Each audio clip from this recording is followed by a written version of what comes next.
yo soy Betty Adán y este canal se llama Betty por el Mundo. Clique em configuração para legenda em português e for subtitles in English, please click on settings. Me había preguntado cómo era la cuestión de las millas y te explico que las millas es así. Todo que vas a gastar, que vas a pagar con tarjeta de crédito, sea la nafta para el auto, o sea las compras en el supermercado, lo que sea, no importa, lo pagas con tarjeta y esos puntos, consumir los puntos que pagas se transforman en millas y ahí puedes comprar los boletos de avión. Bueno, antes de empezar a conversar, mira, te hago un brindis. Salud, porque hace mucho calor. Acá hay una fuente muy linda, miren. Está muy linda esta fuente, ¿no? El agua que está haciendo ruidito acá. Bueno, te contaba que bajé del taxi y no podía encontrar la dirección.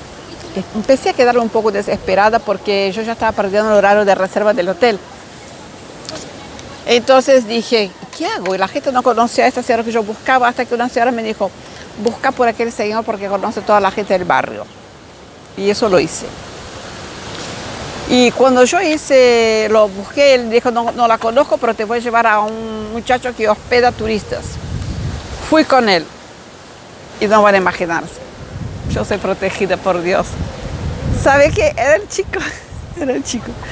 Su mamá, que era quien yo buscaba, se había mudado a Estados Unidos. Entonces él vivía con su abuela, que en ese momento no estaba. Y yo decidí esperarla. Estaba en el living, ya con la mochila acomodada, tomando un vaso de agua. Cuando llega la señora, una mujer muy elegante, una mujer grande, muy elegante, a los años 30, ¿no? A la moda, así, en los años 30.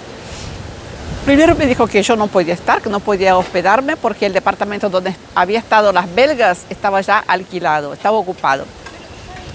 Yo dije, pero yo voy a pagar igual, no sé qué. Y ella me decía que no podía tener susto, que era diabética, que tenía que estar bien de salud, que no era legal, que yo quedaba en su casa, yo iba a estar ilegal, y que ella tenía que cuidar a su nieto, que por favor. Pero empecé a tratar de convencer, la abracé. Bueno, al final pude quedar, pero bajo determinadas condiciones.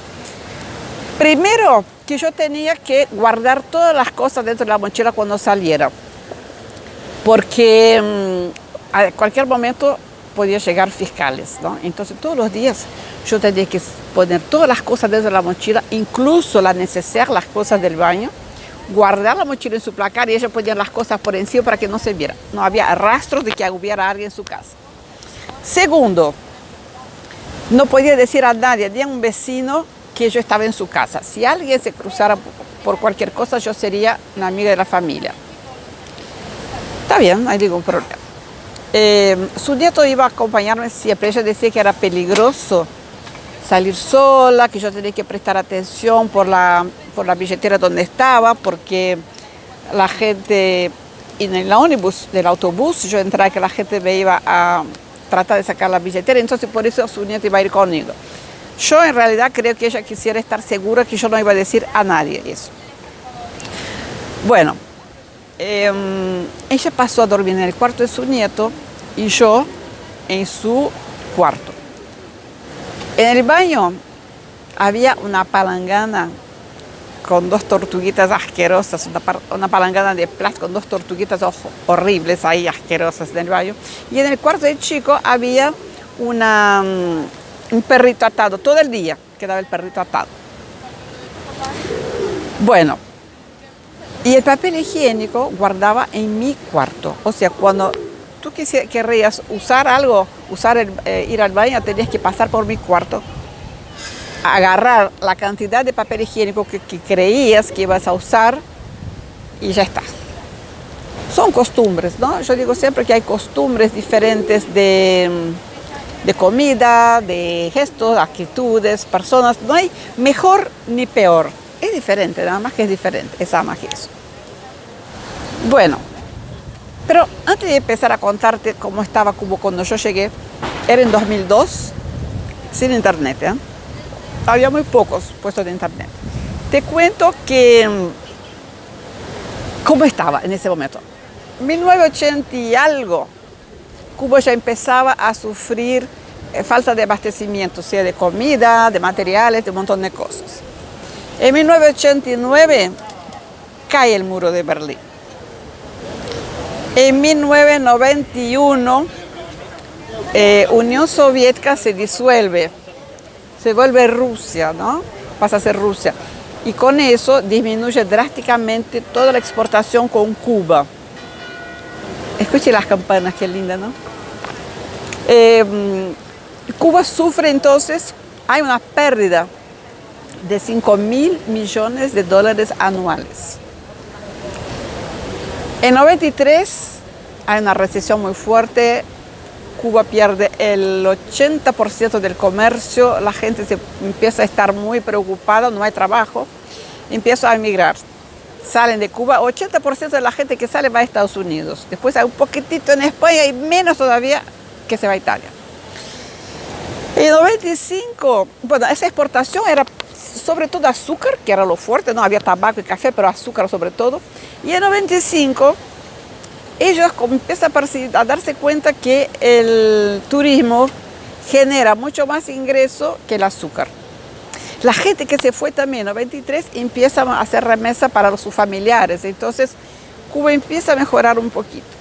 Y 7 años después llego yo. Esto para que tú puedas entender cómo era Cuba en ese momento cuando yo llegué, ¿no? Bueno, salí a caminar, a pasear para ver las calles y todo. Las calles de empedrado. Cuba parecía 1950, los autos también de esta época. Caminabas y no veías tiendas. Entonces, ¿qué veías? Escuelas, farmacias, universidades. Te cuento que las farmacias son muy bonitas, al estilo colonial, muy antiguas. Hay un barrio viejo que se llama La Habana Vieja.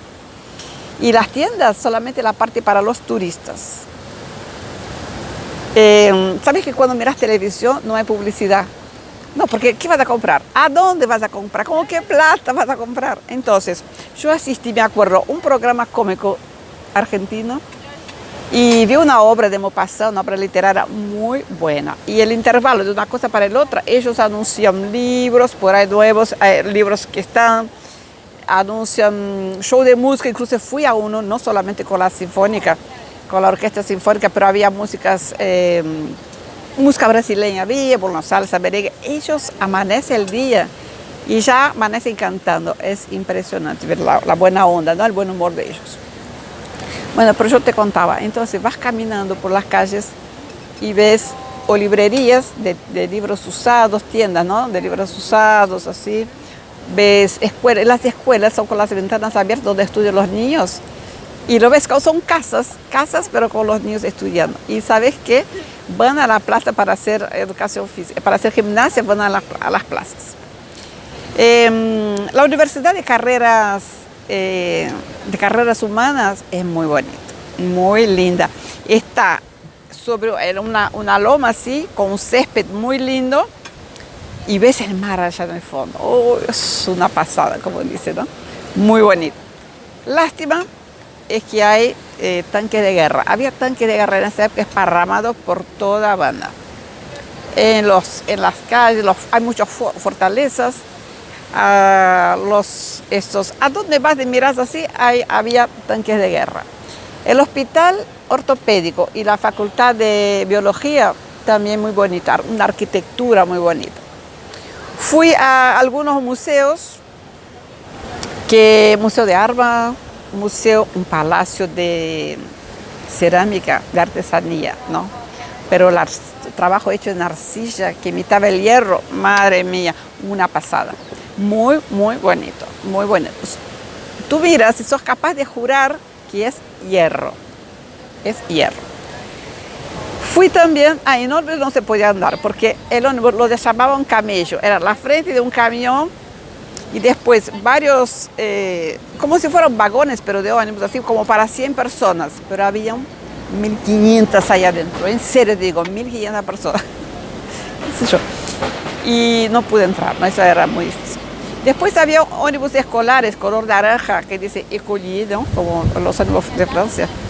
Pero no, en general andaba en taxi para cubano, porque hay todo está diferenciado, para cubano y para extranjero, para cubano y para extranjero, ¿no? Bueno, fui también a un show a la noche, el show del cañonazo. Bueno, es así, a las 9 de la noche, en una fortaleza que está en el malecón, como si fuera la costanera. Ahí muy cerca también está el Museo de Che. Entonces, hay un show del cañonazo. Hay que comprar los tickets, ¿no? Y el chico que me acompañaba, el nieto de la señora, me dijo, yo compro para ti como de cubano, que son mucho más baratos que para los extranjeros, pero tú no hables nada porque tenés un acento argentino muy fuerte. Ve, pero los argentinos que dicen que tengo acento de Brasil, ellos decían que yo tenía el acento argentino muy fuerte. Y me dijo, no hables nada, compramos los chicos de tickets de cubano. Cuando fuimos a pasar, pasa el primer, le da el ticket y justo adelante había un soldado, una policía, así, un tipo policial con una ametralladora, ¿no? Y cuando voy a pasar yo, me dice, ¿tú eres cubana? Y él me miró, el chico me miró así, y ahí te voy a contar en el próximo sábado. A ver qué me decís, si yo entré o no entré, si tuve que pagar más o no, ¿qué pasó? Bueno, espero que te haya gustado, que me pongas un like, que compartas con tus amigos y te muestro acá un poquitito. Es una plaza muy bonita, que está muy vacía, yo vine en un horario de la siesta, por eso no hay casi gente acá, ¿eh? Bueno, te doy un abrazo y te espero en el próximo sábado. Chao.